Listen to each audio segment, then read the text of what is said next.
কার্যক্রমের প্রসার ঘটানো হচ্ছে। এই কারিকুলামে একদিনে নয়, 2010 সাল থেকে 16 পয়জনের মতো করে এই কারিকুলামে প্রতি বছর কিছু কিছু পরিবর্তন আনা হচ্ছে। সর্বশেষ অবস্থা এই, আমি সংক্ষেপে বলবো, আগের কারিকুলামে ইসলামী ভাবধারা এবং ইসলামী মূল্যবোধের যে বিষয়গুলো ছিল সেগুলো পর্যায়ক্রমে আগের কারিকুলাম থেকে সরিয়ে ফেলা হয়েছে। বর্তমান কারিকুলামে ট্রান্সজেন্ডারকে প্রমোট করা হচ্ছে।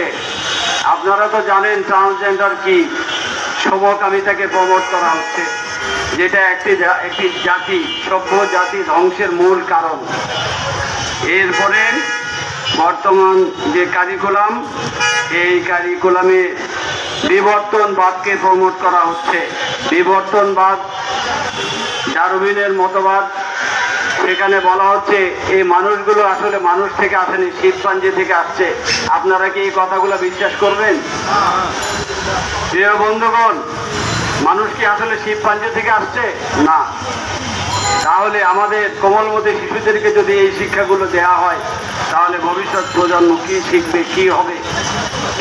আর বর্তমান যে কারিকুলাম, সেটার মূল উদ্দেশ্য হচ্ছে বাংলাদেশের জাতীয়তাবাদ, স্বাধীনতা, সার্বভৌমত্ব।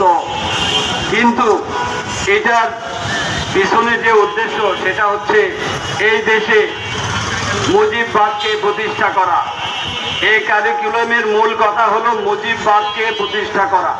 তো মুজিববাদকে প্রতিষ্ঠা করতে গিয়ে আমাদের দেশের স্বাধীনতা সংগ্রামে যারা অবদান রেখেছেন তাদেরকে অসম্মান করা হয়েছে, তাদেরকে কোনো মূল্যায়ন করা হয় নাই। প্রত্যেক অবস্থা অনতিবিলম্বে বাতিল করা হোক।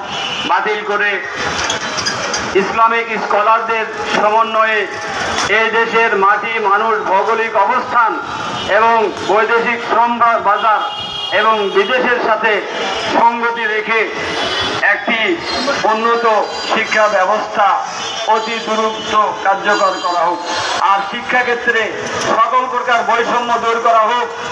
এখানে মাদ্রাসার শিক্ষার যারা আছেন, মাদ্রাসা শিক্ষার সাথে যুক্ত, তারা জানেন কিরকম তারা বৈষম্য শিকার হচ্ছেন।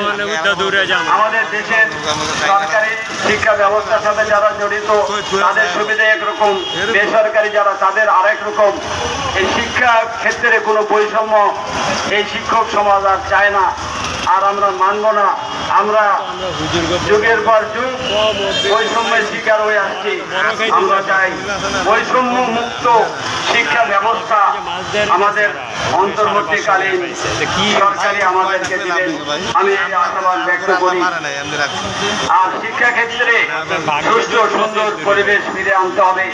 আর চলবে না ধর্ষণ, আর চলবে না টেন্ডারবাজি, আর চলবে না চাঁদাবাজি।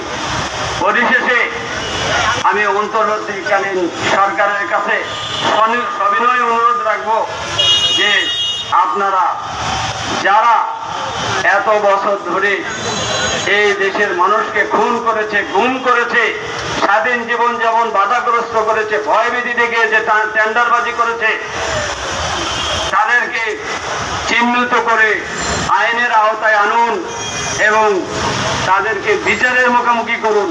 আমরা দ্রুত তাদের বিচার দেখতে চাই। এই বাংলার জমিনে ইনশাআল্লাহ সকল অপরাধের বিচার কার্যকর হবে। আর যারা আমাদের ছাত্র জনতাকে নির্বিচারে গুলি করে শহীদ করেছে তাদেরকে খুঁজে বের করে তাদের বিচারের আওতায় আনা হোক। আর যারা আজকে আহত তাদের সুচিকিৎসার ব্যবস্থা করা হোক। এই দাবি ব্যক্ত রেখে আজকের মতো বিদায় নিচ্ছি। আল্লাহ হাফিজ। আসসালামু আলাইকুম ওয়া রাহমাতুল্লাহি ওয়া বারাকাতুহু।